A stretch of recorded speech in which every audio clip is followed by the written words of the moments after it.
Hi friends, டே 14க்கு வந்து என்ன படிக்க போகிறோம்னா சிலபஸ் படி டாபிக் வந்து சமூக நீதியும் சமூக நல்லிணக்கணும் சமூக பொருளாதார மேம்பாட்டு மூலம் அப்படிங்கிற இந்த டாப்பிக்கில் வந்து பார்த்துக்கோங்க.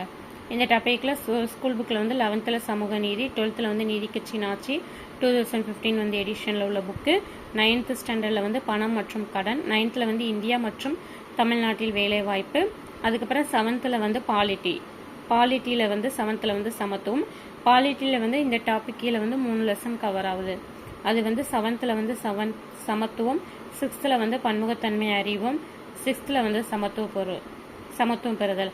அதாவது இந்த தமிழ்நாடு வளர்ச்சி நிர்வாகத்தில் வந்து பாலிட்டியில் உள்ளதும் அதிகமாக கவர் ஆகும். அப்புறம் பொருளாதாரத்தில் உள்ள லெசன்ஸ் எல்லாம் இந்த டாபிக் வந்து கவர் ஆகும். ஸ்கூல் புக் லெசன் இதெல்லாம் பார்த்துக்கோங்க. ஆல்ரெடி சமூக நீதி பார்த்துட்டோம். 9th பணம் மற்றும் கடன், இந்தியா மற்றும் வேலைவாய்ப்பு எக்கனாமியில் உள்ளதை பார்த்துட்டோம். பாலிட்டி இதை மூணும் பார்த்துட்டோம். அதனால் லைட்டாக நல்லா எல்லாத்தையும் ரிவிஷன் பண்ணிக்கோங்க. இதான் டே 14க்குள்ளது.